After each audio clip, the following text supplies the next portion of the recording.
So I'm going to present on chapter 13 today, and Angela is going to manage the sharing.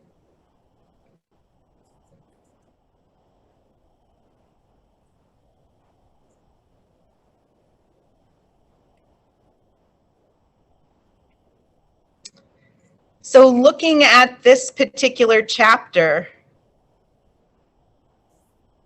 the driving principle was based on equitable grading distinguishes and connects the means. Oh, there's a picture over the words. The means for learning effectively, the soft skills, the practice, the mistakes from its ends, academic success, and utilizes the broad and diverse universe of feedback and consequences of which only one part is a grade. And I think that that's really important to think about, and I'm going to show you some examples of how I do that in my class. So next slide, Angela. So this is a quote that came from, it was actually taken out of a blog, not by Daniel Willingham, but I thought that it was incredible to think about, and I actually think about it quite a bit. Knowledge is the residue of thought. And I think if that's true, if you believe that, then getting kids to actually think about what they're thinking, that sort of metacognitive piece, is really, really important. And it's really important for them to be aware of whether they're self-regulating or not, getting them to create a community of feedback and reflection, and to be kind of keeping track of their progress and doing that themselves. I can do it, but they don't own it if I'm doing it. And I joke with my students all the time. I always say, I can lead you to the fountain of knowledge, but I can't waterboard you. You have to choose to drink. I can, however, give them a cup that enables them to scoop up the water. And I make myself available for conferences, for conversations. I call them to them. I'm there when they need them. All the time. I make it hard for them not to get the help that they need. And one of the things that I think is really important is to get them to reflect on the skills that lead to academic success. This article, and leading to academic success, Feldman talks about on 213. This article is something that I used with my kids in between semester 1 and semester 2 this year. An English teacher at our school shared it with the department. And the questions at the bottom are actually Renee's, the reflection questions. But this was a professor at McAllister College who teaches online classes. And she's just talking about what it means to be an effective online learner. The bold is my insert into this as I talk to my students. What does it mean for you to show up, and how would that help you when you are present to actually participate? So, you know, looking at number 2, when you get into a meeting, nod and look at the teacher in a synchronous class. That is the author's words. My addition to that is, please keep your camera on unless you're working independently. And telling them that it's really hard and frustrating to teach to a bunch of circles. And I shared how difficult it is for me in meetings to stay in the room if I don't have my camera on. And I actually shared something from a faculty meeting where I got distracted. And did it help with every student? Absolutely not. But I have several students who are now coming and keeping their cameras on. And if you scroll a little, Angela, the questions, after we went through this, the students read it, we talked about it, and then I asked them to do one of these things. Which components of sitting in the front row did you utilize well first semester? And what's one sit in the front row behavior that you want to try adding to your routine for semester 2? And we went around the room, the kids committed to that verbally, they had answered the questions and uploaded them to the Google Classroom. And we revisit that. You know, are you following through and committing to your activities? And I would say a large portion of the students actually are, or are owning the fact that they're not. Kennebunk High School has guiding principles that we fill in each quarter. These are based on the state's guiding principles, habits of mind. This is the document. I went through with my students at the beginning of this year, and actually it wasn't the beginning of this year, it was the beginning of second quarter. We actually did not think we had to do this. And then at the very end, right before the report cards were going to get sent out, they were like, oh yeah, you need to do that. So first quarter, I did exactly what I think is the most ridiculous thing in the world to do with these standards, which is just assign a score, a number to the student. These are things that I can't in any way affect change for unless the students are making their own change. So second quarter, I started the quarter by saying, let's look at these and let's adapt them to the hybrid format.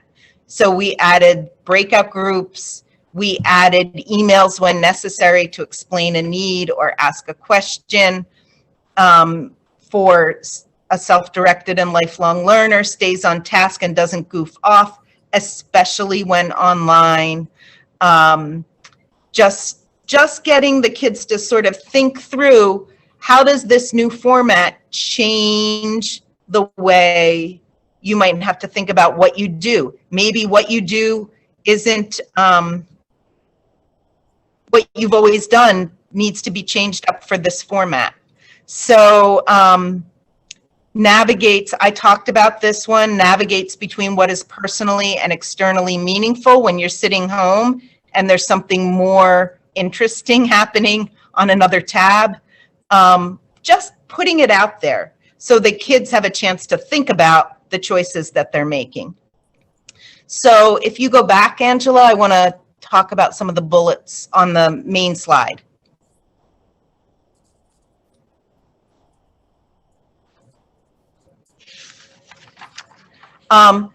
So the bold items were added or deemed especially important for this year by me and my students, but I asked them to self-evaluate 2 times per quarter, once in the middle and once at the end. And then they give a score. I, for the most part, give them their score, unless I think they're being hard on themselves, and occasionally I need to go and say, dude, you're really off base, which happens once in a while. But most of the time, the kids are pretty perceptive about what they're doing and not doing, and they set goals.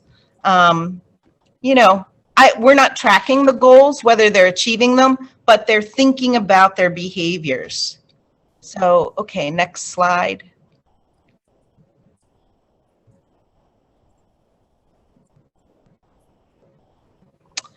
This was something, it's a blog I follow, and I thought that it was a good thought to ponder and think about in terms of what Feldman is saying. We only have space to store a fraction of what we encounter on a daily basis.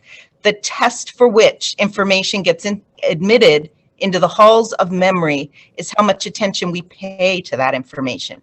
If we don't spend much time thinking about something, the brain deems it unlikely to matter and thus tends to wipe it from our memory.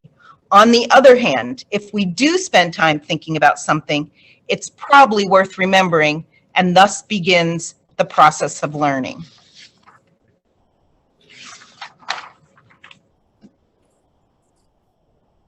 So go ahead to the next slide there. So given that, like reading this blog and having that quote and thinking about, oh my gosh, how do I get the kids to really think about the things that they're doing? I left the Grading for Equity book group and immediately at the end of the summer went into a book group with Sarah Zerwin's Pointless, an English Teacher's Guide to Meaningful Grading. And I had kind of this epiphany, which I hoped was going to work for this year. And it actually has worked so well, I'm going to continue it kind of till the very end of my teaching career, probably, is Sarah Zerwin recommends that you have learning goals for your classes. What are some overarching skill sets, behaviors that you want to see kids do, and if they do them, they're going to be better, they're going to get better at those things, and that will improve their work in your class. The students choose 2 or 3 goals out of my list of 7 to focus on. Their journal is written in weekly. I've got samples here, but I'm going to let you guys go back and look at them because I don't want to take the time to read them if you want. I teach an international baccalaureate class, and these samples come from that. The rubric and the IB learning goals I put up are also from that class. And then at the end of the quarter, I don't look at the journals till the end of the quarter. I just assign them, remind the kids they're supposed to be writing in them, put it on the Google Classroom for homework. In conferences, students drive the conversation about their learning. I have a quick conference with everybody. I give them a last reflection, and they sort of score themselves on their rubric. They do score themselves on their rubric, and then I sit down with them and I celebrate, or I'm supportive about what they've learned. I look through their journals and make comments before the conference. Do you want to click on the learning goals, Angela? On the next slide or the past one? Sorry. No, up in the yellow bar here in this slide. Oh yeah, okay.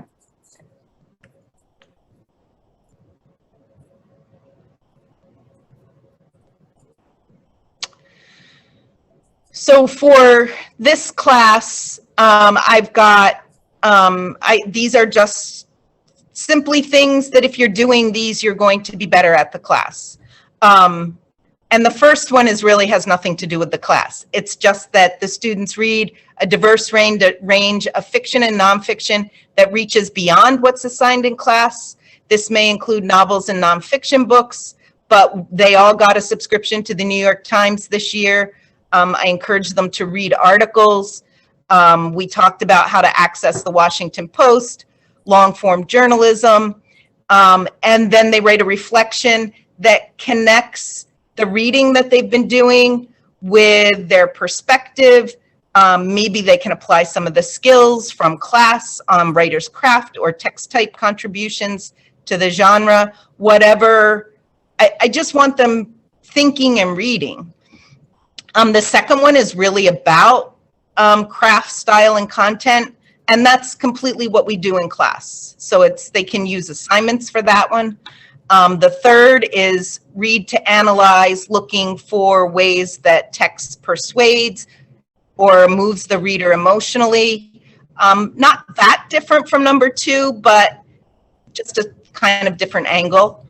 Number 4, students write and or practice and refine your oral analysis. The IB class has an oral analysis component to it, so that they practice, refine, and revise either their oral deliveries or their pieces of writing to hone the final product, and thinking about their interpretation and their own craft when they do that. 5 is fully using discussion opportunities, not to parrot things that were already said, but to extend that or bring in their own original thinking. And then 6 is just study habits. And I tell kids, if you've got good study habits, do not pick this one. If you have terrible study habits, pick this one and pay attention to it. And then the 7th is practicing self-reflection, self-evaluation, and metacognition beyond what is required for the journal. So that's really when we're doing something, thinking about, do I use this in other classes? Could I use this in other classes? How do I sort of integrate things that I'm learning in other ways? The feedback from the kids has been overwhelmingly positive. They said to have 2 or 3 things that they just spend a marking period thinking about and getting better on as they're doing their homework, it has been really important to them. And this is the rubric. So I know Feldman, if you scroll to the top, Angela, Feldman says to do it without grading. But we are in a school that grades, and it's a 1, 2, 3, 4, but kids were immediately asking, well, what's a 4? What's a 3? What's a 2? What's a 1? And how will you hold us account? What happens if we don't do it? So essentially a 4 is an A, a 3 is a B, a 2 is a C, and a 1 is a D. And it just, you know, kind of steps through the depth and sophistication of the reflection and also the thoroughness of it. So, and there's an example at the bottom row is an example of an end of the quarter reflection. The final quarter entry, oops, Sorry. go back to that.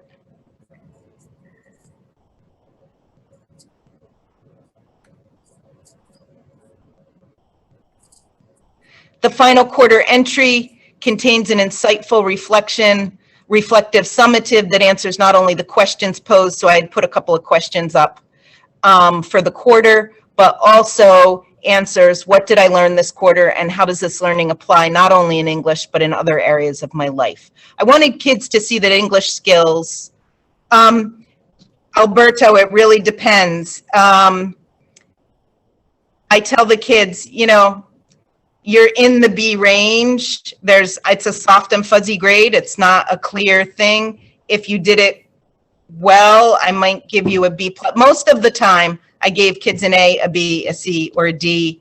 The range is there, though, for the kid that maybe was a little bit uneven. Okay.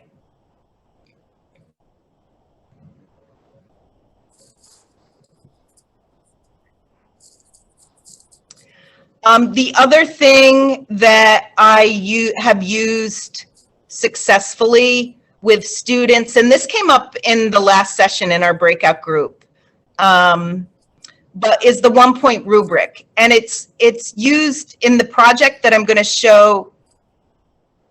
Yes, those grades do get put in their regular Power School grade entry as a percentage. The 1 point rubric is, I have used it for both writing and for projects. Well, and in English, even my projects tend to have a lot of writing, but the students use the 1 point rubric to plan, monitor, and assess their own understanding and performance. And it gives us a framework for them to track their strengths and weaknesses. It doesn't place boundaries on their success. The kid that wants to really stretch doesn't have sort of a, oh, I only have to do this much. It does take attention off the grade, and it creates flexibility without sacrificing clarity.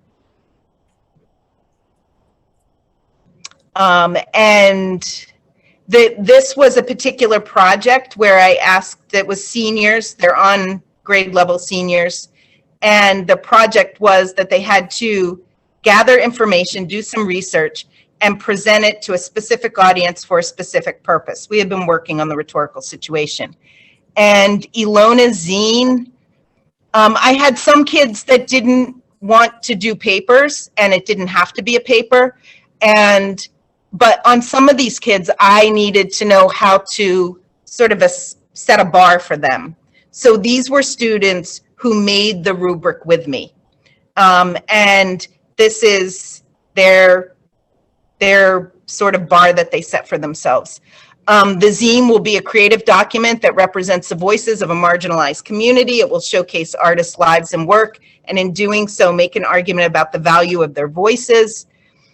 The organization will consist of a compilation of different works and writing from queer artists. Graphic elements will enhance the aesthetics of the work. The organization needs to be clear, and the layout and design should guide the reader through the zine. Annotations of each work will analyze the effect of each piece on the intended audience, LGBTQ+ readers and allies, and then assessing the effectiveness of the rhetorical situation and the production quality. Do you want to go to the other one? Yeah, I really had no idea, Patty, how to assess a zine, so I had to have the kids. I mean, and you'll see this next one. She wanted to do, Zoe wanted to do a multi-genre product that used creative elements for, she really wanted to evoke emotion at an individual level and have information to create a document that represents the voice of one assault victim, as well as statistics about the impact of sexual assault on women. Each page will highlight different facets of the problem, personal and systemic. The pieces will come together to make an argument about the impact of sexual assault on both the individual and society. And her organization consists of a short story, poem, or monologue that will enable readers to see the problem through a victim's eyes and journey, as well as corresponding data showing the scope of the problem. The organization of this is clear and compelling in its ability to appeal to the reader both emotionally and logically. So she was really clear. She wanted those two things to be separate and have that kind of multi-genre effect. And then the next one happened to be an infographic. This student chose an infographic for his particular audience. And he wanted to demonstrate facts about medical marijuana in order to make an argument specifically about its usefulness. And you can see the one I had in my Google Drive actually had feedback on it when we had conferenced about his organization. And he had done a really good job with appealing color scheme, clear data enhanced by graphics, but about 2/3 of the way through the infographic, he weirdly got introduced recreational use and sort of defending recreational use. And I'm like, this isn't about medical. So we had to talk and he had to go back and revise for that. But he ended up doing a great thing in the end. And all of this was when we met periodically while they were working on this. This was the document that I used to assess their work. So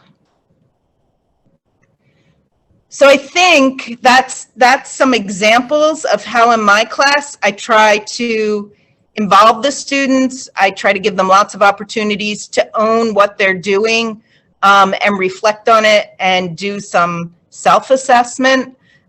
We do a lot of discussing about that. We do a lot of peer feedback too. But I think it's really important for students to understand that, honestly, I can give them all the information in the world, but they need to own it if they're going to learn it and get better at it. So that's my spiel. We're ready for breakout group. Renee or Beth, feel free to jump in here as well.